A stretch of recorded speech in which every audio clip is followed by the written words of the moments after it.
Good morning friends, আজ আমি যাচ্ছি পূর্ব বর্ধমানের কেতুগ্রাম থানার গঙ্গাটিকুড়ি জমিদার বাড়ি দেখতে। চলুন আপনাদের জমিদার বাড়িটা দেখিয়ে নিয়ে আসি।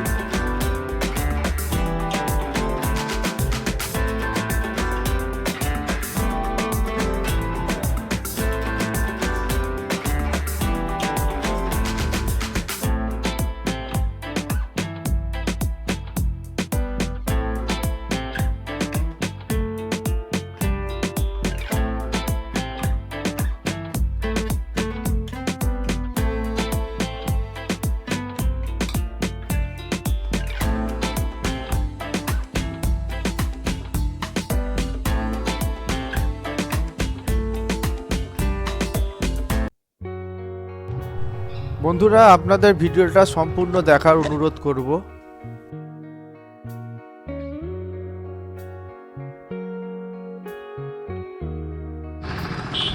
গুড মর্নিং বন্ধুরা, আজকে আমি চলে এসেছি গঙ্গাটিকুড়ি জমিদার বাড়ি দেখতে। আজকে আপনাদের জমিদার বাড়িটা দেখাবো।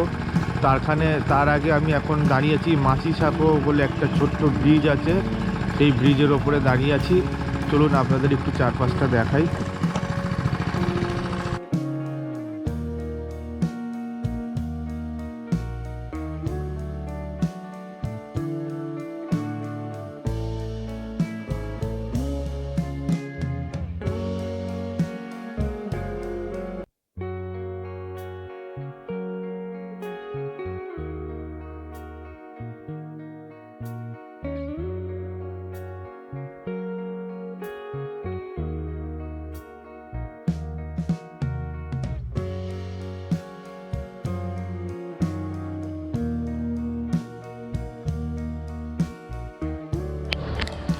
গুড মর্নিং ফ্রেন্ডস, আমি এখন চলে এসেছি গঙ্গাটিকুড়ি জমিদার বাড়ি।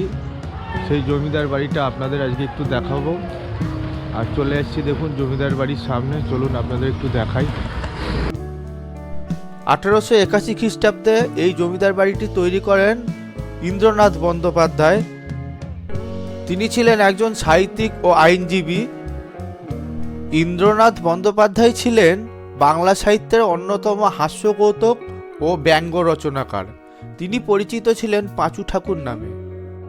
এই জমিদার বাড়ির দুর্গাপুজো নিয়ে একাধিক কাহিনী কথিত আছে। এখানে দেবী পূজিত হন কন্যা রূপে। কথিত আছে জমিদার ইন্দ্রনাথ বন্দ্যোপাধ্যায় বর্ধমান থেকে ঘোড়ার গাড়ি করে বাড়ি ফিরছিলেন।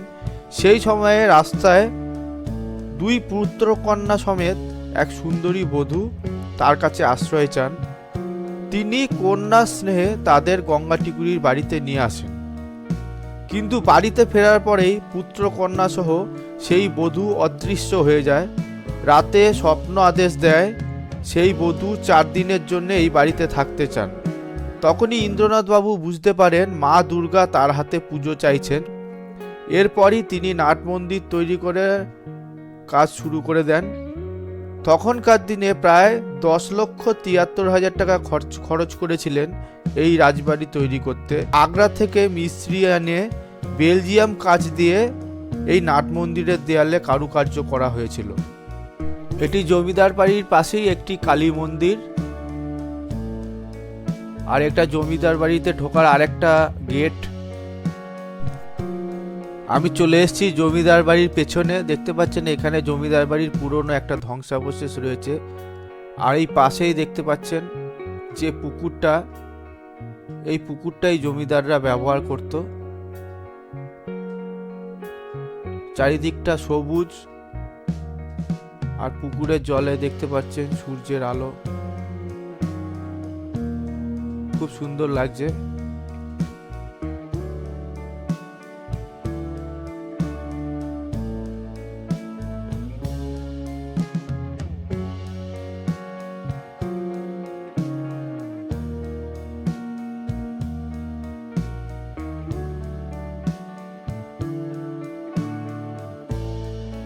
এটা হচ্ছে জমিদার বাড়ির পুকুর ঘাট।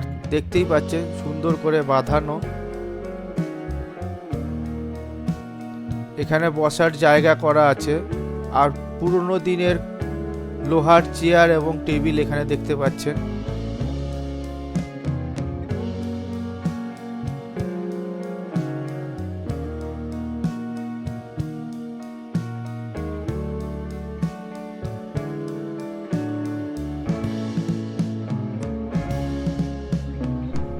এই দিকটা হচ্ছে জমিদার বাড়ির পিছন দিক। এই পিছন দিক দিয়ে আমি জমিদার বাড়ির ভেতরে প্রবেশ করব।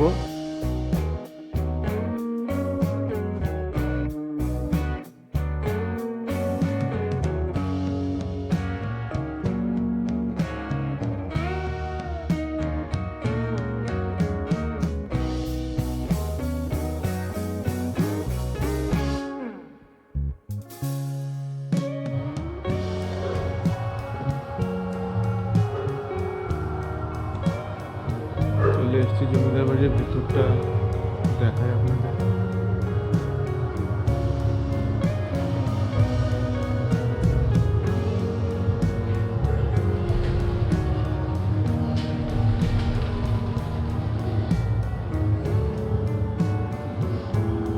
অনেক দিনের পুরনো।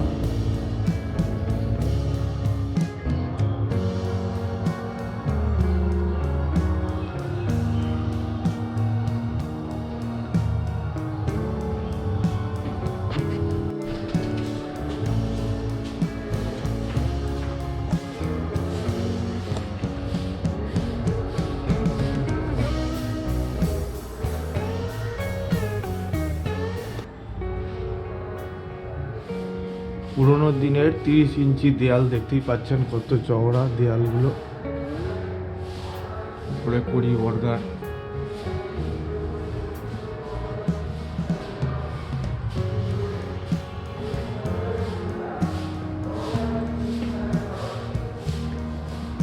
কাঠের।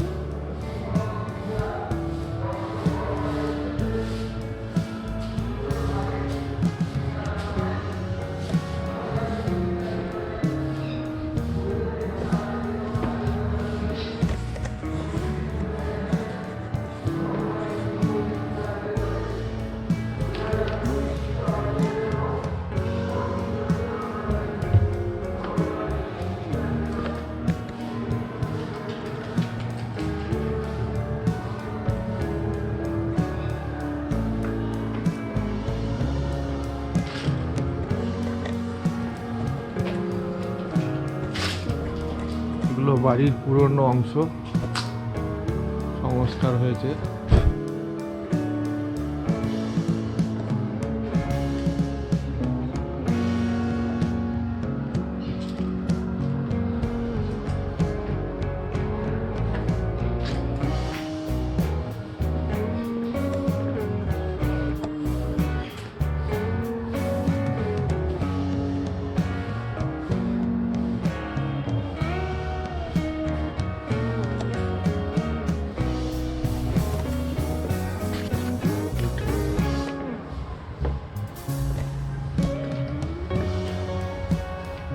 পুরোনো দিনের সিঁড়ি।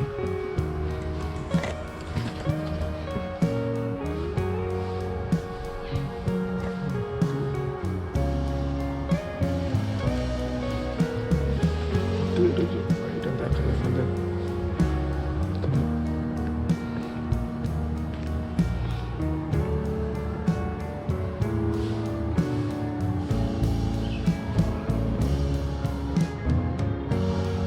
খুব সুন্দর যত্ন করে মেনটেন করে রেখেছে বাড়িটা।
আমি চলে এসেছি জমিদার বাড়ির ভেতরের অংশে।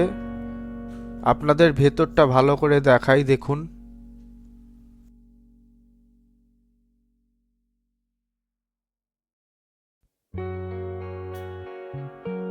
আমি চলে এসেছি জমিদার বাড়ির ভেতরে। এই সেই নাট মন্দির, এখানেই দুর্গাপুজো হয়।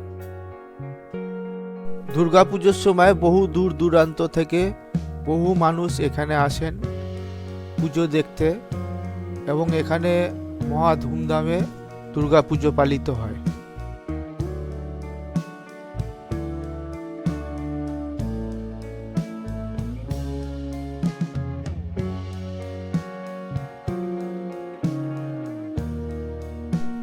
জমিদার বাড়ির ভেতরটা খুব সুন্দর পরিষ্কার পরিচ্ছন্ন রাখা হয়েছে।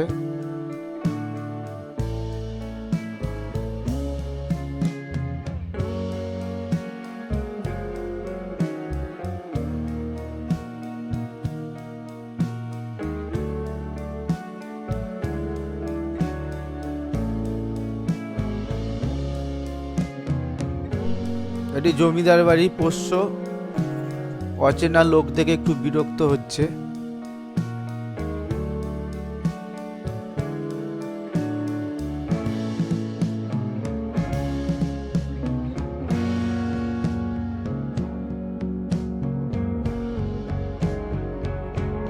এখানে পুরনো দিনের অনেক কাঠের মূর্তি রাখা রয়েছে, পেঁচার মূর্তি। আমি এখন যাচ্ছি জমিদার বাড়ির ভেতর দিকটাতে।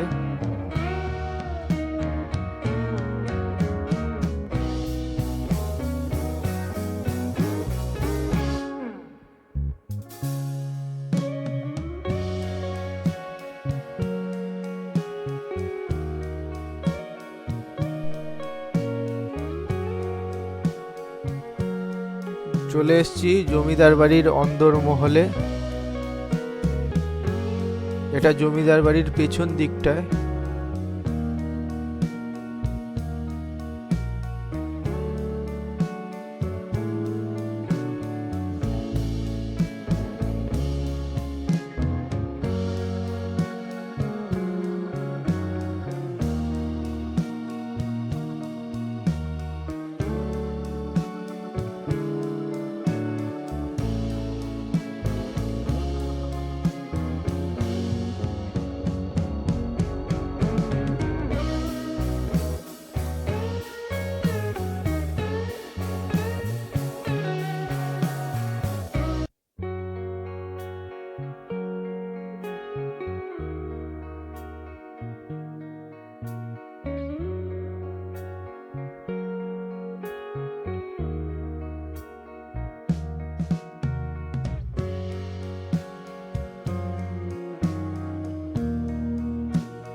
এই জমিদার বাড়িটি পুনর্নির্মাণ ও সংস্কার করেছেন শঙ্কর বন্দ্যোপাধ্যায়।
এটা জমিদার বাড়ির ভেতরের বাগান। এখানে বিভিন্ন রকম ফুল ও ফলের গাছ লাগানো রয়েছে, দেখতেই পাচ্ছেন।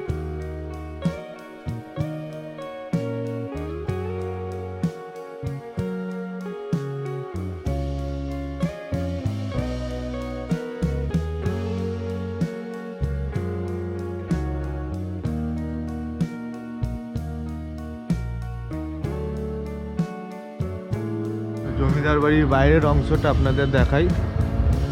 এটা হচ্ছে গোলাবাড়ি। সবুজ বাড়ি।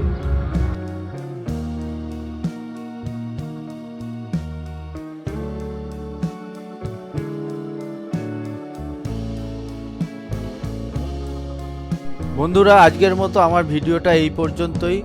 ভিডিওটা শেষ পর্যন্ত দেখার জন্য আপনাদের ধন্যবাদ। যদি ভিডিওটা ভালো লাগে লাইক, শেয়ার ও সাবস্ক্রাইব করে দেবেন। ধন্যবাদ।